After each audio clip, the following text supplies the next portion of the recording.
The room's silence was so heavy it felt like a weight pressing on every man present.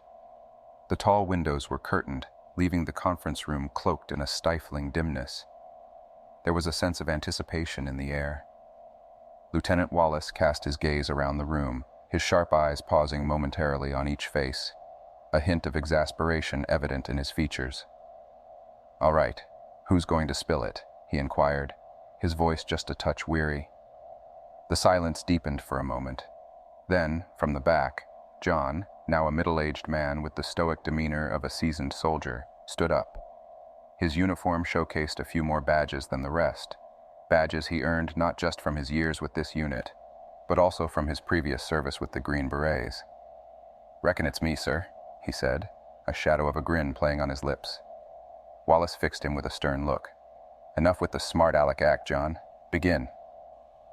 As John started speaking, the room felt like it was being transported back in time.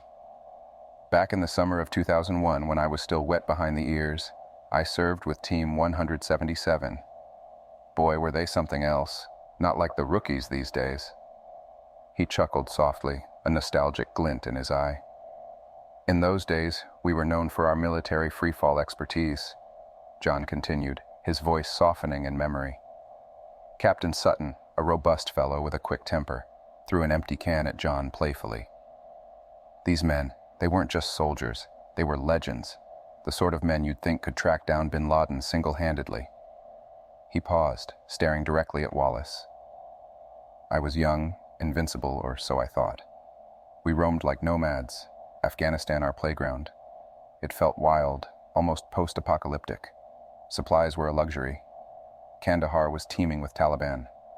Every recon we did felt like we were dancing on the edge of life and death." Using his fingers, John mimicked an airplane. "We'd be dropping in and out, causing chaos. Initially, the Taliban wouldn't even retreat to the caves. It was perplexing. These weren't ignorant men. Their lineage had warriors who'd once halted Alexander the Great. Yet they behaved like novices, standing out in the open." His voice turned pensive. "It took them ages to start using the caves, and we couldn't understand why. Then one fateful day, orders came in for us to inspect a cave system east of Kandahar. Rumors were that Taliban leaders operated from there, a place our airstrikes couldn't touch." John paused, a shiver visibly running through him. "We traveled incognito, avoiding detection, following the Helmand River. We set up a base nearby with observation teams monitoring the cave. Then, one night, chaos ensued. A team came rushing back, white as sheets. It looked as if they'd stared death in the face." His gaze turned distant, reliving the moment. Joel, one of the bravest I've known, was almost incoherent. He kept muttering, "It was eating them." I tried to calm him, but what he said next chilled my blood. He spoke of the cave coming alive on the 4th of July, with the Taliban fleeing in horror. John sighed heavily, the weight of his memories evident. "You see, it wasn't just about the Taliban or the warfare. There was something deeper, darker in those caves." The room remained silent, everyone hanging on John's every word, waiting to hear the rest of the tale. A chill ran through John's spine, seemingly making its way into the very bones of the listeners. "The thing I'll never forget," he continued, his voice a whisper of its earlier confidence, "is the sheer terror on those faces. The men who'd just hours before brandished their weapons with pride now ran, reduced to mere boys facing their nightmares." He shuddered. From deep within the cave came a roar, primal, animalistic, and earth-shaking, literally. It felt like the universe was shuddering, rejecting the monstrosity that lay within. His face paled a shade. This creature, it emerged from the darkness. Towering over the men, it was a force of raw power. It swiped at a group, sending them crashing into the walls. I watched, petrified, as it took one, squeezing the life out of him, blood spattering like some grotesque firework. He gulped audibly. Its violence wasn't limited to brute force. It grabbed a fighter, using him as a bat, knocking over more with each swing, before finally biting into him, like a child might into a candy bar. The few who remained fled, presumably preferring the risk of the open desert than facing whatever that beast was. John's voice cracked a bit. "Back at our base, Captain Harper, a man I respected deeply, decided on our next course of action. He wanted us to head back, to confront whatever was in that cave. Joel's outburst still rang clear in John's memory. "Are you out of your mind? 50 men. It destroyed 50 men as if it were swatting flies," Joel had screamed, his fear evident. But orders were orders. Harper simply nodded. "We leave in 20. John's narrative flowed on, echoing in the hearts of those listening. We prepared to venture forth into the very mouth of hell. Darkness was our only ally. Every step was accompanied by the eerie green glow of our night vision goggles, painting the world in an unsettling haze. Every person in the room knew the deceptive nature of the goggles, trees morphing into monsters, branches appearing as ghostly hands reaching out to grab you. The landscape was treacherous. John swallowed. We arrived at the cave, the entrance a gaping maw in the mountainside, almost beckoning us. The insides were vast, more like a cathedral than a cave, with the remnants of what was once a bustling militant operation littering the floor, limbs, torsos, discarded weaponry. John took a moment, clearly haunted by the memories. The air grew thick with the smell of decay, a nauseating blend of death and fear. And then came that feeling. Fear so potent it feels almost tangible, suffocating, making you question every choice, every step. You can't shake it off. His gaze was distant. Our team huddled, facing outwards, our flashlight beams darting around. The darkness seemed to swallow the light, and with it, our hope. The room by now had grown so silent that the heartbeat of every person seemed deafening. Each waited, breath held, as John prepared to reveal what came next. As John's narrative continued, the room seemed to hang on every word, the tension palpable. The cavern sprawled ahead. The walls were like the furrows of an old man's face, and towering stalagmites rose, some piercing the darkness above. As I moved my flashlight, what I thought was part of the cavern wall shifted. His voice quivered. What I beheld was a monstrosity, resembling a man, yet towering at 15 feet. Its massive frame defied logic. Its grotesquely large hands and head looked out of place. My flashlight beam caught its eyes, which glistened with malevolence and mischief. Swallowing hard, he continued. Its grin revealed a mouth of twisted teeth, and to my utter shock, it spoke in a tongue long lost, ancient Hebrew. Its words dripped with sarcasm. "Israelite, where's your God now?" Its face twisted in a malevolent grimace I can't shake from my memory. Its intentions were clear.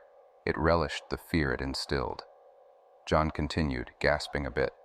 With just a flick, I was sent crashing into the cave wall. The creature's laughter, a cacophony of malevolence, echoed throughout the cavern. Despite our training, our firepower, we were outmatched.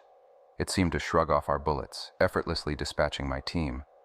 The way it killed Captain Harper, the sight of Joel's lifeless form, it haunts me. John's voice broke. As my teammates fell, it seemed to be enjoying every moment. As it approached me, my will to fight evaporated, and I fell to my knees. It picked me up with ease, its eyes piercing my soul. "You're weak, a pitiful representation of God's image," it sneered, tossing me aside like a rag doll. It laughed, collecting its trophies from my team, then vanished into the cavern's depths. The weight of his next words pressed heavily on those listening. Hours felt like lifetimes as I stumbled back to base, wounds bleeding and spirit broken. Rescued by a medevac copter, I was met by the CIA. My story was stifled, threats were made, but all I desired was vengeance for my fallen brothers. Clearing his throat, he added, "Now, 5 years on, here I am, amongst you all, my comrades in arms, and I did get my vengeance. I owe you all for that." He took a deep breath. "I need a smoke." He looked around the room, and it seemed to come back into focus. The conference room was surrounded by chairs, each bearing a different, unrecognizable name, names that whispered of ancient Hebrew lore. A man named William rose, his voice commanding yet comforting. "Welcome to Task Force Amma. Our mission is clear. Eliminate the shadows that lurk and ensure humanity sleeps safely. From now on, you're Ben. Never use real names here. Trust is a luxury we cannot afford."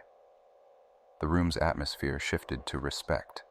A synchronized thud resonated as those seated pounded the table thrice. William signaled for a man named John to show Ben around. John's smile seemed genuine, a stark contrast to the tale just narrated. John began, Fob Exodus is more than just a base. It's our fortress against the unseen. 4 wings sprout from this room, each dedicated to a particular evil our forces encounter. Here we study, we prepare, and most importantly, we fight. And as they ventured deeper into the base, the weight of their responsibility and the depth of the mysteries they faced became even clearer. John's voice took on a somber tone, his eyes piercing the air around. "Our primary goal," he began, "is to understand these entities and annihilate them, to determine their motives against humanity. Each wing of this facility is dedicated to a specific type of evil." He pointed towards the first. "This is where we study the giants, like the one you helped us take down. Based on our research, we believe they are the Nephilim, or Rephaim. Much of our knowledge is derived from testimonies, ancient scriptures, and myths from cultures worldwide. It's fascinating how many cultures talk about these giants, but proving their existence and their exact nature is challenging, given that these beings aren't keen on sitting down for a chat," he said with a light chuckle. "Ravi, an Israeli commando, and I oversee this wing," John added. "Our expertise in ancient Hebrew allows us to decipher and interpret ancient scriptures that provide insights into these creatures." John then gestured to the second wing. "Over here, we focus on fallen angels in their physical manifestations. A couple of Force Recon Marines from this division had an intense encounter in Iraq. The region around the Euphrates River and the Arctic underground has kept them particularly busy." Moving on, John's voice lowered. "Wing 3 is more ethereal. It's the spiritual realm. It's not for everyone.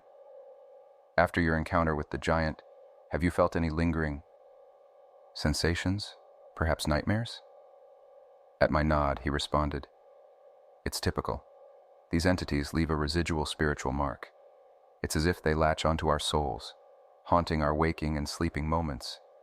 We have chaplains skilled in spiritual warfare to counteract this. If ever you're troubled, find that big Scotsman in the SAS uniform, Axel. He's your man, especially when a chaplain isn't around." "We tread lightly in the 4th wing," he paused, hesitating a moment.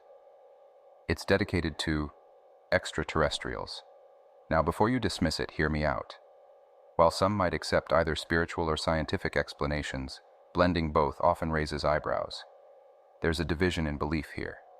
Some see these beings as demonic or fallen angels, others as inhabitants of distant worlds, and some think it's a mixture of both. However, all concur on one thing: they are malevolent.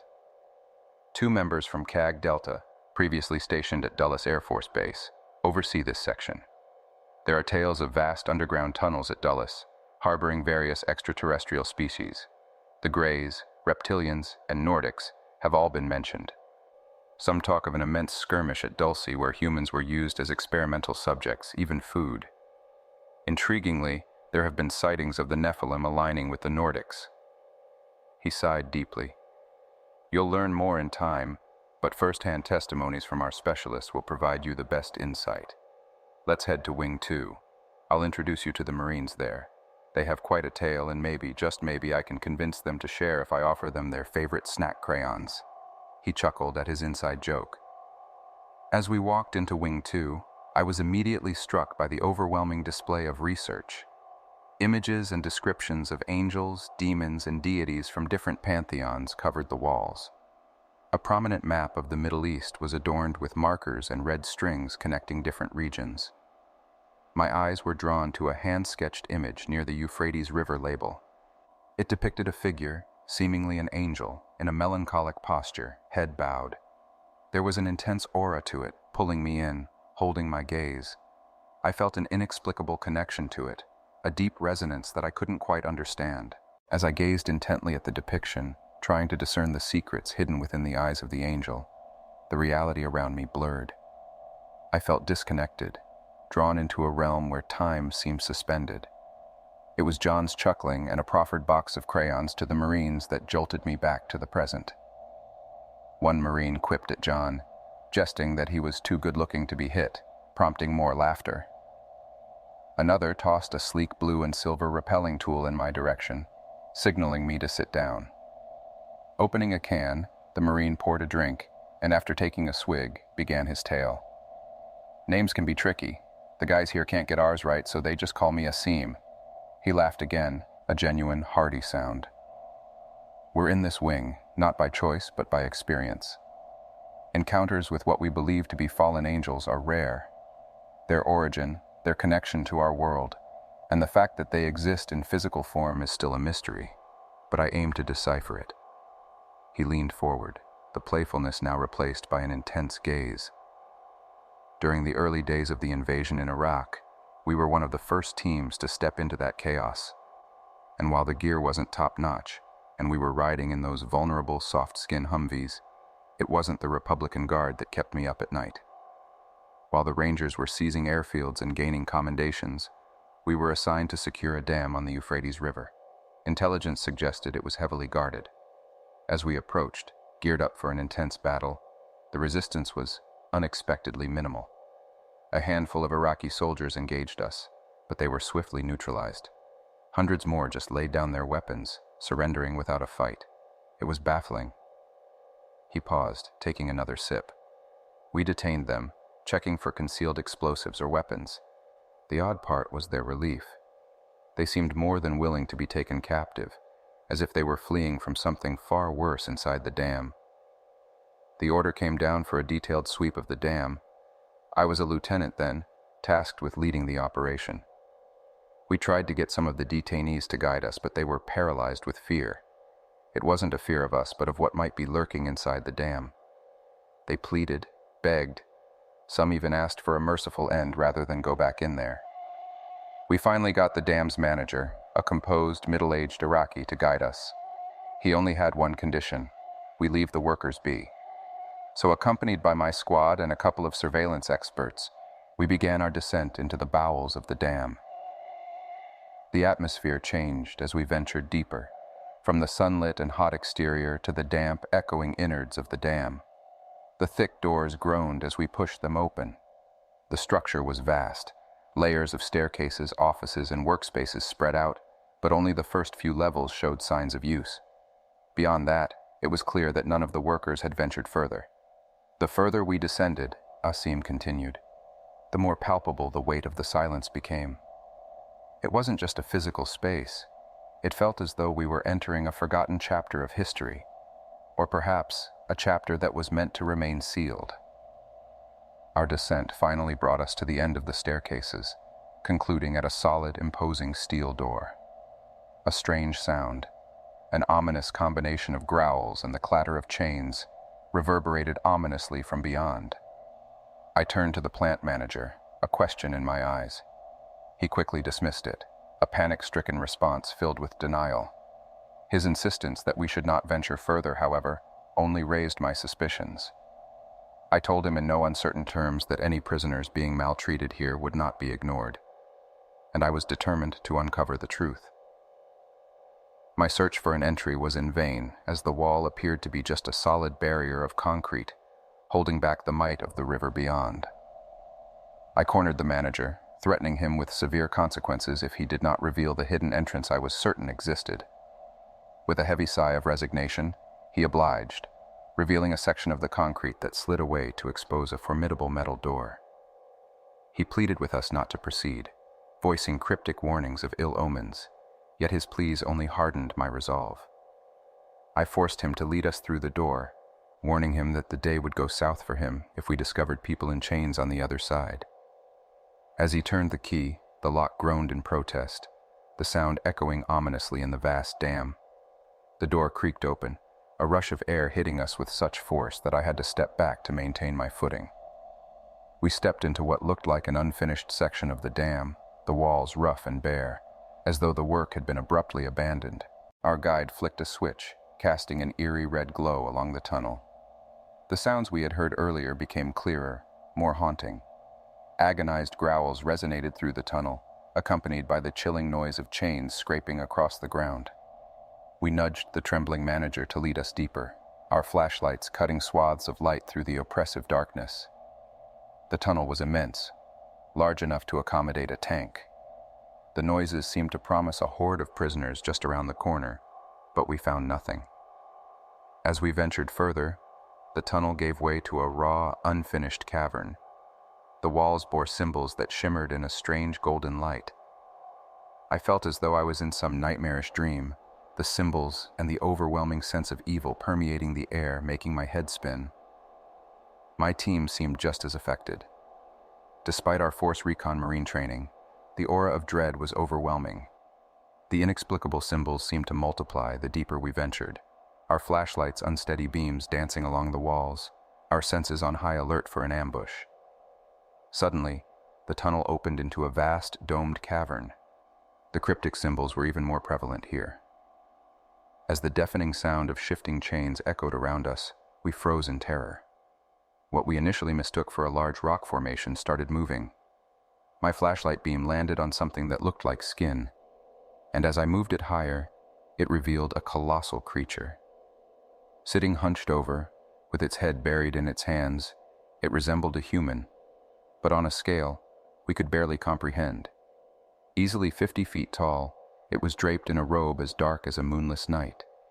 As it stood up, the chains attached to it, each link as massive as a ship's anchor, clanged against the floor, glowing with that same enigmatic golden light. Suddenly, wings spread from its back, massive and awe-inspiring, filling the cavern. The creature turned its face towards us. Hidden beneath the shadow of its robe, the only visible features were its eyes. They glowed a haunting fluorescent blue, filled with an unsettling mixture of pain, fury, and contempt. Then, in a voice that reverberated through the dam, shaking its very foundations, it spoke. "Why are you here? My time is not yet come." The force of its voice knocked us back, leaving us sprawled on the ground, paralyzed by the raw fear that coursed through our veins. Despite every instinct screaming at me to raise my weapon and defend myself, I found myself paralyzed, unable to move.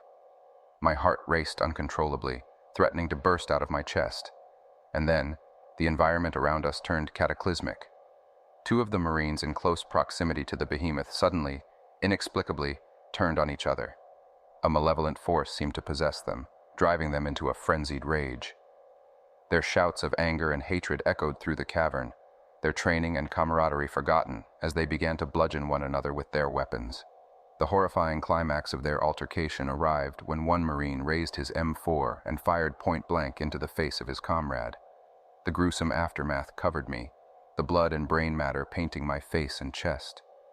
The shooter, overcome by whatever dark influence had gripped him, turned his weapon on himself and pulled the trigger, his head erupting in a ghastly display. The celestial being then spoke, its voice echoing ominously throughout the cavern. "Do you not understand? This is not yet my time. Depart now, lest you join the destined third. Your fate is not yet sealed." In sheer panic, we scrambled to recover the fallen Marines, our every step filled with fear and adrenaline. We moved as swiftly as we could back to the entrance of the dam. Among us, even the most battle-hardened were shaken to their core. Tears streamed down faces of elite warriors, the event having stripped them of their valor, honor, and discipline. Boarding the elevator, my worst fears haunted me. The image of that colossal hand reaching out to snuff out our lives. With the body of my deceased comrade draped over my shoulder, blood still dripping onto the elevator floor, I sent desperate prayers skyward, pleading for a safe escape. Erupting into the sunlight felt like a rebirth, but our ordeal was far from over. During my debrief with the commanding officer, he looked at me with disbelief, questioning my sanity. The emotional trauma was evident in the faces of my team. Some were breaking down as the medical corpsmen tried to stabilize them. My commander's radio buzzed with updates, and from his expression, it was clear he had received information he hadn't anticipated. Shortly after, a group of civilians, bearing the telltale markers of scientists, arrived and made their way into the dam. Their purpose remained unknown to me, but it was evident that the revelations of our encounter had reached higher echelons. We were sternly instructed to remain silent about our ordeal, and were immediately dispatched to our next mission. The dam's mysteries deepened as I later learned that the Marine unit who took over had experienced similar traumas. Tales of the dam's horrors spread among the ranks. Iraqi prisoners spoke in hushed tones about the beast below, their fears palpable. The Marines themselves would often draw lots to determine who would patrol the depths. Such was their terror of encountering the entity below. The nature of the creature, its sinister influence, and its ability to drive men to madness, evoked ancient tales. I couldn't help but connect our experience with the biblical prophecy of 4 angels bound until the end of days, their release signifying the coming tribulation. According to Scripture, upon their release, a third of humanity would perish.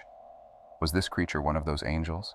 And if so, did its presence signal the impending doom of mankind? One chilling possibility tormented me. Perhaps these beings, once unleashed, would awaken humanity's basest instincts, forcing us to turn on one another in violent rage. The trauma of that day remained with us.